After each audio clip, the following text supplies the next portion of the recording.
Hey, Janice. Hi, Anthony. Today, let's talk about 5 mistakes with do-it-yourself wills and witnesses. Ah, our So, favorite, DIY. I know, right? So I understand. I get it that DIY or do-it-yourself seems tempting. I mean, who doesn't want to save a few bucks or feel like they can do it on their own? You know, we're a country of self-starters and independence and all that. But you got to understand that in certain complex areas, sometimes it's medical, sometimes it's taxes, and sometimes it's legal. You could be creating huge problems that are way disproportionate to the amount that you're saving. Even if it's not for you, maybe it's for your heirs later on. So saving a few $100 to do a will by yourself with by Googling a form may feel like a win, but you might just be creating a legacy of just headaches and hatred from your heirs. Right. Which we have seen quite a bit of. Yeah.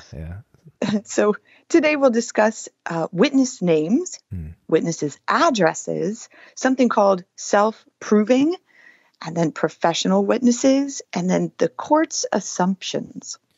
Cool. So let's just jump right into it. And a lot of this is going to be slightly technical, but we're kind of trying to illustrate the kind of these are not, by the way, this is not an exclusive list. There are other problems that you can create by trying to do it yourself, but these are just some of the common ones we've come across. Yeah.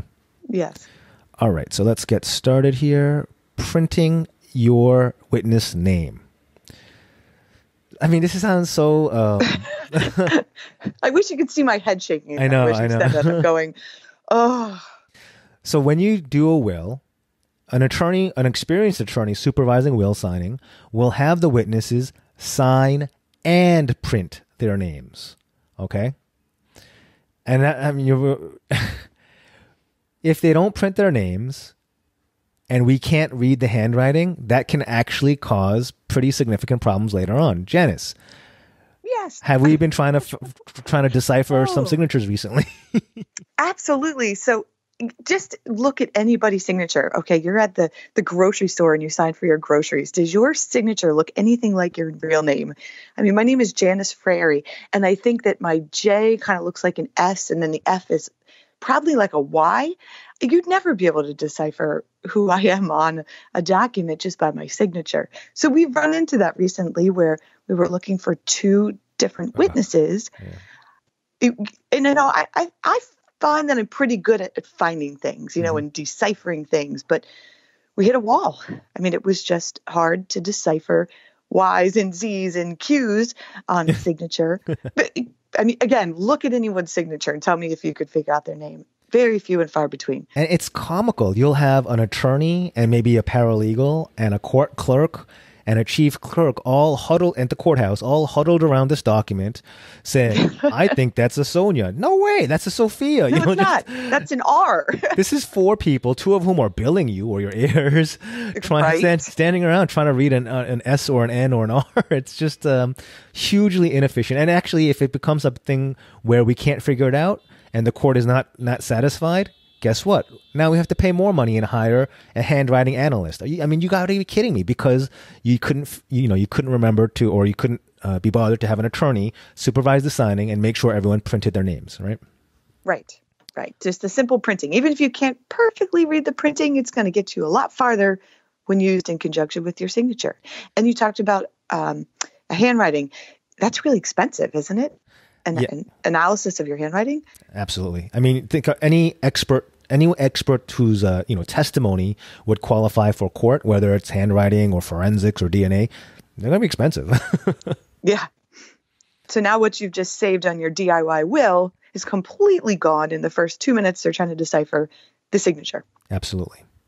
So in a similar vein, you want to make sure the witnesses also include their address. Most states have a line item for this even on the Google will forms, but make sure they use their home address, for goodness sake. And you might be wondering, what does that mean?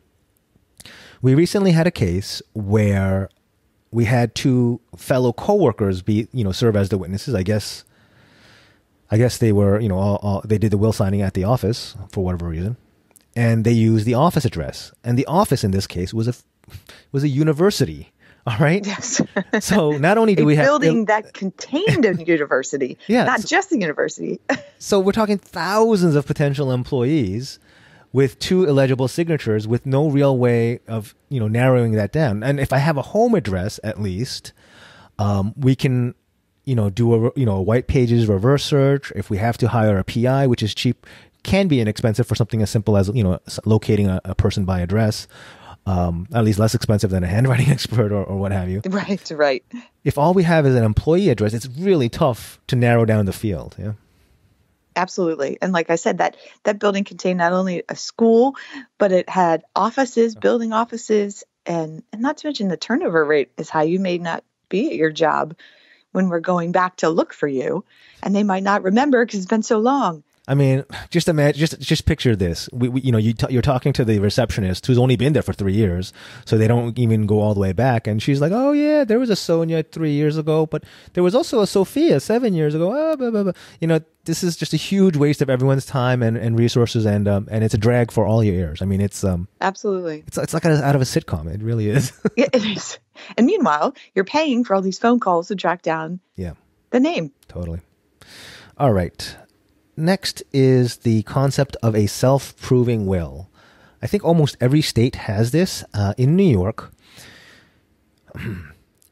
if you've done a will properly with the supervision of an attorney, in addition to signing the will, the witnesses will also sign at the same time something called a self-proving affidavit. And what this means is that the witnesses are saying, I don't want to be too legal eagle here, but if you do this, you don't have to track down the witnesses later. Okay? If you do this correctly. So let's say, right? Let's say you sign your will today in 2020. If you do this correctly, if you pass away 30 years from now in 2050, I mean, I'm sure you can imagine how hard it would be to track down 2 witnesses from 30 years ago, right? Absolutely. Just based on a signature and even a home address. But if you do this affidavit correctly, then you don't have to do that. You're good to go right then and there. The problem is people who DIY it don't understand what this is and often skip it. And that's why at the end, when you pass away, your heirs have to hire somebody like me and Janice to find these witnesses decades later, potentially decades later. And it's not easy. I mean, have you been having fun with this one recently? Well, it's been an interesting adventure. I definitely like these self-proving affidavits. It just makes life easier. It's almost like the document is not only done, but it's really done. Yeah. You have one extra part that will save you all of this in the long run. Maybe not, it won't save you, but it's going to save everybody that's having to probate your will. Yeah, just remember, it doesn't really help you because, you're gone at that point, but it helps everyone who you love not hate you, basically. Correct. It's one more step they don't have to take. It's less money that the estate has to pay. It's just one more step to make it better in the long run. Very, very, very true. All right. The next thing is when you work with an attorney, when an attorney supervises your will for you, your will signing, you will usually, especially if they're, specialists or, focused in this area, you usually get the benefit of professional witnesses. So DIY wills typically are witnessed by a neighbor and a doorman or a coworker and the UPS delivery guy or just whoever's around, right? With a professional attorney, you're usually getting your will witnessed by 2 paralegals or a paralegal and another attorney who know how to witness. I mean, I guess who know what's going on. So if they ever get called on to testify or ever have to sign an affidavit regarding the will signing, no problem. They totally know what they're doing. We already know what, exactly. They know what the difference. I know, like you said with the paralegals, we know, like everything you had just said about writing so you can read it. Maybe I don't use my chicken scratch grocery store signature. For that, I use one that you can read. But we know all that. Professional witnesses also know off the top of the head the difference between a competent witness and a non-competent witness. Will maker. Whereas, if it's a neighbor or the UPS guy, and they're asked under oath, was the person making the will competent? Well, they might answer, well, I don't know. They didn't seem that sharp because they were a Yankees fan, not a Mets fan. Yeah, right. You might get some funny answers, whereas a paralegal or attorney or professional witness will know, nope, that person was competent to make his or her will that day. And they'll know, bing, bang, boom. That's a clear-cut answer. Done and done. Yep. And we also know the professional witnesses, and without getting too in depth, there are a lot of rules of who can be the witness, right? You're going to know, it can't be somebody in the will witnessing it. So you're going to take care of a lot of the problems with the professional. And lastly, I had one other point here. It's escaping me. How about how the court, I think it's how the court will treat you if you, no. Before we jump ahead to that, one last thing. If you forget to, or if you DIY it and you fail to do a self-proving affidavit, and you later on have to sign, affidavits or give testimony, if you don't have professional witnesses, and we have this situation now, Janice, they might lawyer up and say, I'm not signing anything, or I'm not going to testify until I've had my rights protected because I don't want to get in trouble. And it's really not necessary. We're just asking you to say, were you a witness?